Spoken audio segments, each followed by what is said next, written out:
माँ, मैं घर आ गया। अरे तू इतनी जल्दी घर कैसे आ गया बेटा?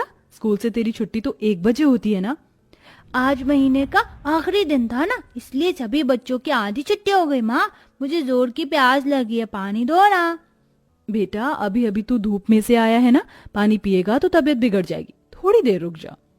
ऐसे कहकर 6 महीने की प्रेग्नेंट यशोमती की गरीब बहू मधु उसे चिलचिलाती गर्मी में चूल्हे पर मिर्ची के पकौड़े बनाने लगती है, जिस वजह से पूरा घर गर्मी और भभके से भर जाता है। माँ, मुझे गर्मी लग रही है, मैं आर्यन के घर पढ़ाई करने जा रहा हूँ। ये बोलकर नन्हा पारस अपने हाथ में किताब लिए टोकरी में से कुछ मिर्च के पकौड़े हाथ में उठाकर पड़ोस के अमीर मकान में आर्यन के घर आ जाता है। चलो अच्छा है, कम से कम बच्चे का पढ़ाई में मन तो लग रहा है। माँ जी, पारस आर्यन के घर पर पढ़ने नहीं बल्कि एसी की हवा खाने जाता है। हाँ, तो उस बच्चे की भी क्या गलती है। इस गरीबी बदहाली में हम बेचारे बच्चे को दाल रोटी के सिवा दे भी क्या पाते हैं। पारस पसीनों में भीगा हुआ आर्यन के बड़े घर में आता है, जहां वह अपने कमरे में एसी में बैठकर फ्रूट केक खा रहा था। It's so yummy. अरे वाह, तेरा कमरा तो एकदम बल्ब जितना ठंडा है, क्योंकि मेरे मम्मी डैडी ने मेरे कमरे में इम्पोर्टेड एसी लगवाया है। इसमें बिल्कुल गर्मी नहीं लगती, पसीना भी नहीं आता। ये देख, मेरी मम्मी ने मेरे लिए फ्रूट केक बनाया है, खाएगा? बहुत बढ़िया बनाती है मेरी मम्मी। हाँ, मेरी मम्मी जितने टेस्टी मिर्च के पकौड़े जैसा नहीं बनाती होंगी। लोग खाकर देखो। आर्यन पारस के हाथ में से लेकर एक मिर्च का पकौड़ा खा लेता है। वाह, इट्स सो यम्मी। तेरी मम्मी तो कितना टेस्टी मिर्च के पकौड़े बनाती है। इतने में आर्यन की घमंडी माँ मोहिनी उसके कमरे में आ जाती है और पारस को बेड पर बैठा हुआ देखकर चिढ़ जाती है। आर्यन, तुम्हें मना किया था ना इस घर में बुलाने की, ये गरीब की औलाद बस यहाँ फ्री की एसी की ठंडी ठंडी हवा खाने आता है। मम्मी, पारस को मत डांटो ना, ये मेरा दोस्त है। आर्यन, ये गरीब लोग कोई दोस्त नहीं होते, मतलब से आते हैं। और तू गरीब के बच्चे, चल मेरे साथ। मोहिनी गुस्से में पारस का नाजुक सा हाथ पकड़कर उसे खींच कर लाने लगती है। मम्मी, आंटी मुझे छोड़ो, छोड़ो ना मेरा हाथ। मम्मी, दादी। अरे, ये तो मेरे पारस के रोने की आवाज है। मोहिनी गुस्से से पारस को सास बहू के आगे पटक देती है। पारस का हाथ एकदम लाल पड़ा। देखकर दोनों सास बहू की आंखें नम हो गईं। हे भगवान, देखो तो कैसी जालिम औरत है, कितनी कसकर मेरे पोते का हाथ मला के निशान पड़ गए बेचारे के।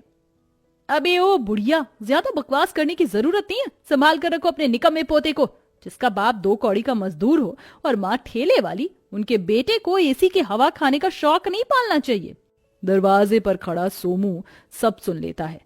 मोहिनी पैसों और अमीरी का घमंड दिखाकर चली जाती है। पारस, तू क्यों गया था उनके घर? देखा कितना बोल कर गई वो। आज के बाद नहीं जाऊंगा माँ, लेकिन तुम हमारे घर में एसी लगवा लो ना, मुझसे इस पंखे में नींद नहीं आती। सोमू बड़े बड़े जमींदारों के खेतों में काम करता था, लेकिन उसे कभी कम मिलता तो कभी नहीं।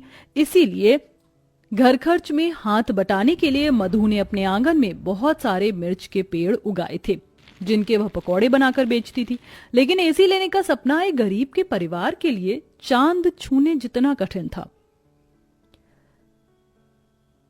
माँ जी, मैंने पंखा कर करके पारस को सुला दिया है। मैं पकौड़े बेचने जा रही हूँ। और उस चिलचिलाती धूप में ही मधु पकौड़ों का ठेला लेकर रोड के किनारे लगा लेती है।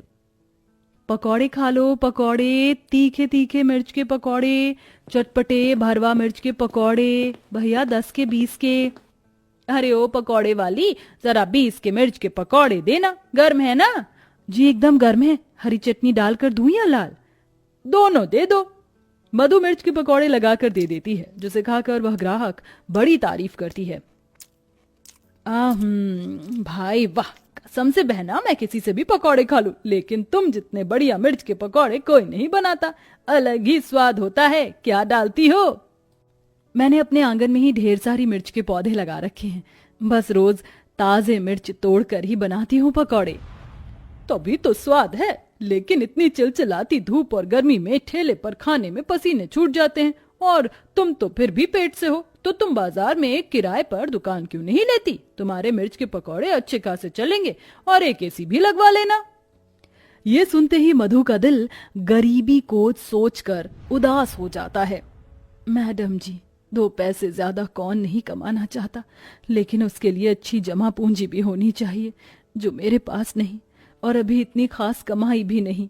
पकौड़े में मेरी बस इतना है कि दाल रोटी चल जाती है। मधु शाम तक उस चिलचिलाती धूप और गर्मी में आते जाते लोगों को आवाज लगाती है। ऐसे में रोड पर चलती भीषण लू उसकी हालत बिगाड़ रही थी। हे भगवान, कितनी गर्म गर्म लू चल रही है, ऐसा लग रहा है मैं जल जाऊंगी। अपनी बेबस माँ को माफ कर देना मेरे लाल, मेरे संग संग तुझे भी ये गर्मी और गरीबी दोनों का सितम सहना पड़ रहा है। मधु आंसू पोंछकर दोबारा आवाज लगाती है। मिर्ची के पकौड़े खा लो भैया, तीखे चटपटे मिर्चदार पकौड़े चटनी के साथ, सिर्फ 10 रुपए में, 20 रुपए में। ऐसे रात के 7-8 बजे तक वह गरीब प्रेग्नेंट बहू पकौड़े बेचती है। जितने पकौड़े बिक गए ठीक है, अब घर जाती हूँ। मधु ठेला लेके जाने लगती है जहां एक एसी की दुकान में बम्पर धमाका चल रहा था, जो कि बड़ी सी माइक में अनाउंसमेंट करता है। मौके का फायदा उठाओ और महंगी एसी सस्ते में ले जाओ। मौके का फायदा उठाओ, महंगी एसी सस्ते में ले जाओ। साल का सबसे बड़ा बम्पर धमाका। सस्ते में एसी? जाके देखती हूँ। सुनिए भैया जी, ये एसी कितने की है? दुकानदार उसे सर से पैरों तक देखते हुए बोला। इसे खरीदना तेरी औकात से बाहर है। आप ऐसे क्यों बात कर रहे हैं? एक औरत से कैसे बात करते हैं, तमीज नहीं है क्या? और मैं कौन सा आपकी एसी फ्री में लेकर जा रही हूँ, पैसे दूंगी। अच्छा, इतने पैसे हैं तेरे पास? इसमें सबसे सस्ते से सस्ती एसी भी पूरे 50,000 की है। एसी की इतनी महंगी कीमत सुनकर उस गरीब बहू के सपनों भरे दिल के टुकड़े टुकड़े हो जाते हैं। 50,000? इतनी महंगी? रहने दीजिए, नहीं चाहिए। सारे रास्ते रोते हुए मधु अपने गम को छिपाकर मुस्कुराते हुए आती है। आप सभी को भूख लगी होगी ना, मैं जल्दी से खाना बनाती हूँ। आप आज फिर इतनी लेट खाना बनाओगी और घर गर्म हो जाएगा, नींद भी नहीं आएगी। पारस, ऐसे बात नहीं करते, तू तो दादी का दुलारा बेटा है ना। आज हम बाहर चलते हैं, आंगन में ठंडी ठंडी हवा खाएंगे। इतनी देर में मधु खाना बना लेती है। माँ जी, सोमू जी, पारस, खाना लग गया है, आ जाइए। तभी खाने में रोटी और साग देखकर पारस चिढ़कर रोने लगता है। ये क्या बनाया है? मुझे नहीं खाना ये घास फूस।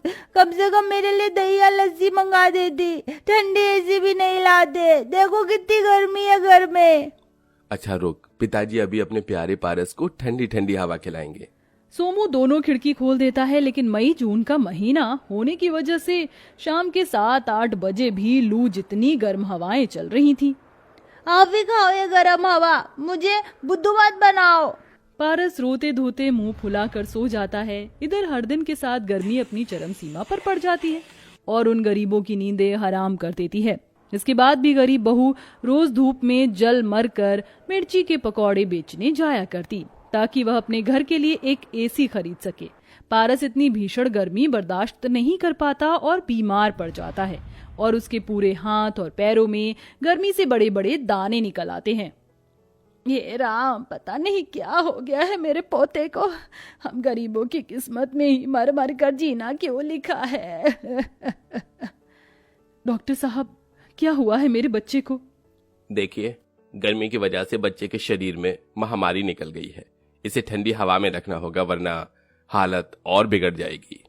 मैं अपने बच्चे को कुछ भी नहीं होने दूंगी। उसके लिए एसी लाऊंगी, चाहे मुझे दिन रात क्यों ना एक करनी पड़े। बेचारी गरीब बहू अपने बच्चे की बिगड़ी हालत देखकर खाना पीना भी भूल जाती है और तड़के सुबह उठकर मिर्ची के ढेर सारे पकौड़े बनाकर उस तपती चिलचिलाती गर्मी में फेरी लगाकर बेचती। मिर्ची के पकौड़े खा लो, तीखे तीखे चटपटे पकौड़े 10 में 20 में। अरे 1 प्लेट लगाना मिर्च के पकौड़े। अरे 1 प्लेट मुझे भी। ये लीजिए।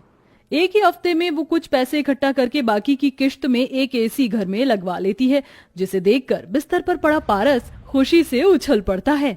अरे वाह, मेरे घर भी एसी लग गई, ये। मधु जैसे ही एसी ऑन करती है, तपता हुआ घर एकदम ठंडा हो जाता है और सभी जन गर्मी से राहत की सांस लेते हैं। वाह, सचमुच ये एसी तो बड़े सुख की चीज है। गर्मी तो जैसे छूमंतर हो गई। मधु, तुम किश्तों की चिंता मत करना, हम सब मिलकर मेहनत करेंगे और किश्त भर लेंगे। धीरे धीरे गरीब बहू एसी की किश्त चुका देती है और साथ ही अपने दम पर मिर्च के पकौड़ी का व्यापार भी खूब अच्छे से चलाती है।